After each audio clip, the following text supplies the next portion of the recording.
Joe Biden, Rishi Sunak जैसे दुनिया के बड़े बड़े नेताओं ने शुद्ध शाकाहारी भारतीय व्यंजनों का स्वाद चखा। इंडिया जो है वो अपना कल्चरल डिस्प्ले भी कर रहा है, और बल्कि खास तौर पे जो मैं मेन्यू देख रहा था, वो जो मेन्यू था वो वेजिटेरियन था। ये जी साउथ इंडिया का है, ये हैदराबाद का है, ये फलां शहर का है। तो आप कैसे देखते हैं? अमूमन तो हम मेन्यू जो है वो कम ही लोग अपनी कल्चरल डिशेस बनाते हैं, जो यूनिवर्सली एक्सेप्टेड डिशेस होती हैं वही होती हैं। सो इंडिया अपने वो जो वेजिटेरियन मेन्यू का भी बड़ा डिस्प्ले कर रहा है, कल्चरल डिस्प्ले तो कर रहा है, लेकिन largely what do you think, what does this mean for India? विदेशी मेहमानों को भारतीय स्वाद हमेशा याद रहे, इसके लिए पिछले कई दिनों से तैयारी चल रही थी। और जब डिनर शुरू हुआ तो सभी मेहमान खाने के स्वाद की ही बातें करते नजर आए। बटर इतना ज्यादा यहाँ पे इतना अच्छा नहीं है, यहाँ पे पनीर बिल्कुल भी नहीं है। तो फूड के हिसाब से देखा जाए ना, तो यकीन करें मुझे तो वीजा ले दें इंडिया का, ठीक है।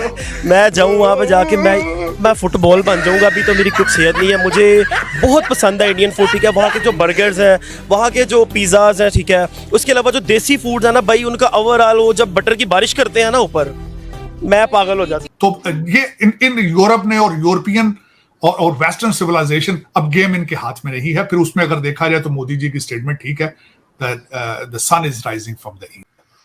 चूंकि जाहिर है कि बुनियादी तौर पे कल्चर जो है एक इम्पॉर्टेंट एस्पेक्ट है लाइफ का, जिसमें फूड है, लिबास है, आपकी म्यूजिक है, आपका लिटरेचर है, आपकी ये सारी चीज़ें हैं, ये इम्पॉर्टेंट हैं।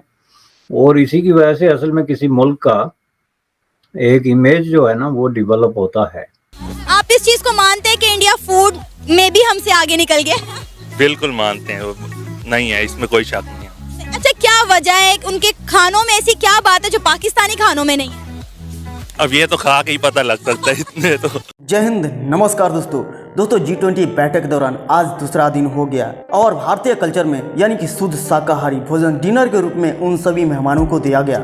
उन रात वाले डिनर के बाद सुबह में भी इंडियन कल्चर वाले भोजन दिया गया, जिसके वजह से आए हुए सभी मेहमानों ने इंडिया के भोजन और इंडिया कल्चर पर बहुत खुश हो रहे हैं। दोस्तों, आए हुए उन सभी मेहमानों को इस भोजन से पता लग ही गया होगा कि आखिर इंडिया का कल्चर क्या है, इंडिया का कल्चर कैसा है, इनका खान पान रहना सहना कैसा है। दोस्तों, विदेशों से आए हुए मेहमानों ने इंडिया के भोजन को चखा तो उनका रिएक्शन ही खुशियों में बदल गया। वो बोल रहे हैं कि इंडिया के शुद्ध शाकाहारी भोजन इतना स्वादिष्ट है कि इनके आगे चिकन मटन भी फेल है। और सभी विदेशी मेहमानों ने इस स्वादिष्ट भरा शाकाहारी भोजन को ग्रहण करके इंडिया को शाबाशी दे रहे हैं और इंडिया के बारे में बहुत कुछ अच्छे बातें बोल रहे हैं, जिसे देख करके पूरे पाकिस्तान में दहाशत मची हुई है। तो चलिए देखते हैं कि पाकिस्तानियों का रिएक्शन क्या होने वाला है, तब आपसे इस वीडियो के लास्ट में बातें करते हैं। बल्कि खास तौर पे जो मैं मेन्यू देख रहा था, वो जो मेन्यू था वो वेजिटेरियन था। ये जी साउथ इंडिया का है, ये हैदराबाद का है, ये फलां शहर का है। चूंकि जाहिर है कि बुनियादी तौर पे कल्चर जो है एक इम्पॉर्टेंट एस्पेक्ट है लाइफ का, जिसमें फूड है, लिबास है, आपकी म्यूजिक है, आपका लिटरेचर है, आपकी ये सारी चीजें हैं, ये इम्पॉर्टेंट हैं। और इसी की वजह से असल में किसी मुल्क का एक इमेज जो है ना वो डेवलप होता है किसी न किसी तरीके से, जिसमें कल्चरल कंट्रीब्यूशन जो है वो ज्यादा होता है। तो इस हिसाब से मैं समझता हूँ कि वो मौके से एक फ़ायदा उठाया जा रहा है। जो इस तरह के जो इवेंट हैं वो मुनक़्क़द किए जा रहे हैं। तो रहा सवाल इसमें जो है कि पाकिस्तान इसमें शामिल नहीं है, तो जाहिर है कि इस पे तो बहुत बातें हो चुकी हैं। पाकिस्तान के इसमें ना शामिल होने से अगर इस दुनिया में किसी को नुकसान है तो वो सिर्फ पाकिस्तान और पाकिस्तान के अवाम है। वाहिद जी आप कह सकते हैं नटशल में, विदाउट एनी जो है वो हेजिटेशन के। तो वो तो उन्होंने अपना नुकसान किया, अपने पाँव पे कुल्हाड़ी मारी है। लेकिन जहाँ तक इंडिया का ताल्लुक है, मैं समझता हूँ कि इंडिया जो है वो इससे पूरा फ़ायदा उठा रहा है।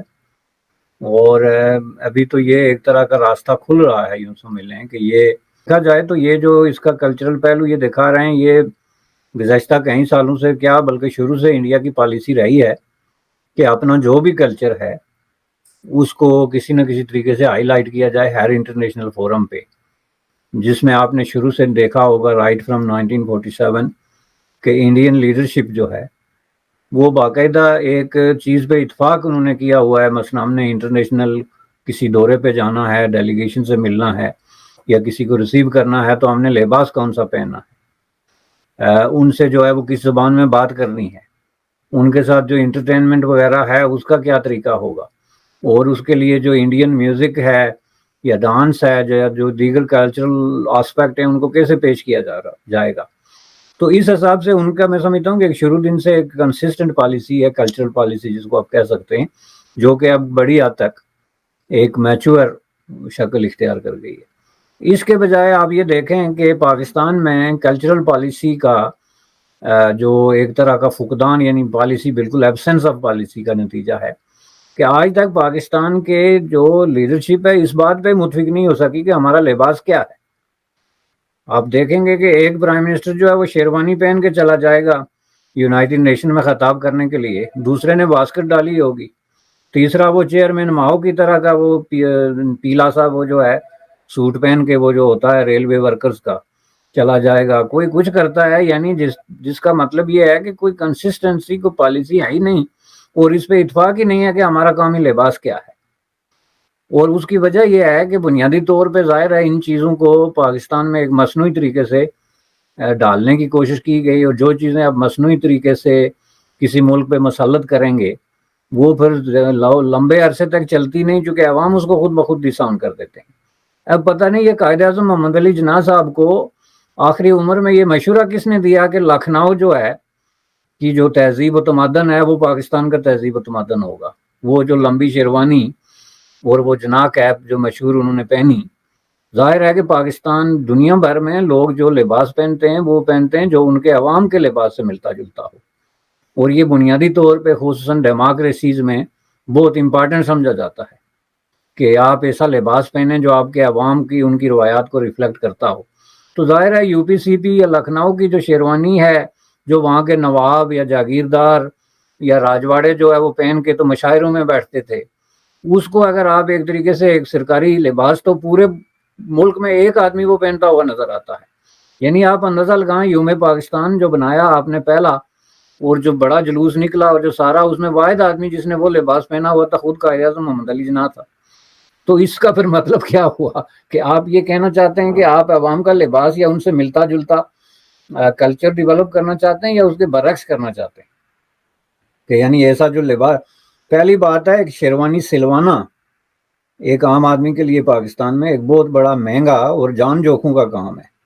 ना हर टेलर जो है शेरवानी जो है वो बना सकता है, ना उसका कपड़े का जो स्टफ है, ये सारी चीज़ें आम आदमी की पहुंच तक हैं और बड़ी एक्सपेंसिव है। आप तो 50-50 हज़ार तक एक आम आ रही है। सही कह रहे हैं, बिल्कुल सही। आज अगर है तो उस वक्त मैं आपको बताऊं उससे भी ज्यादा थी, क्योंकि मुझे याद है एक दफ़ा मैंने किसी उसमें सिलवाने की कोशिश की थी तो मैं हैरान रह गया था कि ये इतनी महंगी, यानी आम कोट जो आप सिलवाते हैं टेलर से उससे ज़्यादा होता है, और उसके लिए ज़्यादा मेयारी कपड़ा ना हो तो वो फिर उसकी सलवटें और उसकी सेटिंग उस तरह प्रॉपर नहीं होती।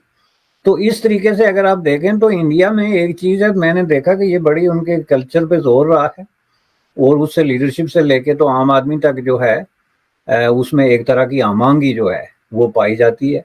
ज़्यादातर जो अवामी जो पॉलिटिक्स है उसमें वो कुर्ता शलवार या वो जो कुर्ता पजामा या जो उनका है धोती वो ज़्यादातर मरवज है, जो आम आदमी की पहुंच में है। डिप्लोमेटिक चीज़ों में ये जो कोट पहनते हैं वो जिसको आप इंडियन कोट कहते हैं या शॉर्ट कोट जो है वो पहनते हैं। तो यही चीज़ जो है अब पाकिस्तान में इस हिसाब से आगे चले जाएं तो म्यूज़िक है तो उस पर इत्फाक नहीं है। अगली चीज़ तो ये है कि अब ये G20 में अगर आप हैं तो आपने म्यूज़िक दिखाना है तो कौन सा दिखाना है, उस पर इत्फाक नहीं है कि हमने उसको इस्लामाइज्ड किस्म का म्यूज़िक जो है जिसमें कवाली या कोई इस तरह की चीज़ें हों। दोस्तों आपने इस वीडियो के अंदर देखा कि कैसे पाकिस्तानी और पाकिस्तानी मीडिया ने बोल रहे हैं कि हिंदुस्तान हमसे हर एक फील्ड में आगे है, चाहे भारतीयों का खाना का स्वादिष्ट हो, भारतीयों का रहन सहन हो, उनका कल्चर हो या फिर उनका पहनावा हो, हम सभी पाकिस्तानियों से आगे है। ये बात सच है दोस्तों कि हमारा देश भारत का कल्चर, खाना पीना, पढ़ावा पढ़नावा पाकिस्तान के अपेक्षा धरती और आसमान का फर्क है, क्योंकि हमारे देश भारत का कल्चर आज से नहीं बल्कि हजारों पुरानों सालों पहले से चलता आ रहा है। लेकिन ये सभी पाकिस्तानी मटन, चिकन या फिर बीफ वगैरह का सबसे ज्यादा यूज करते हैं और इनका कल्चर भी सबसे घटिया है। किसी प्राणी को मारकर खा जाना, किसी जीव जंतु को हत्या कर देना, ये सब पाकिस्तान में अधिकांश है, पर हमारे हिंदुस्तान में भी है लेकिन पाकिस्तान की अपेक्षा कम है। लेकिन दोस्तों इस G20 बैठक के दौरान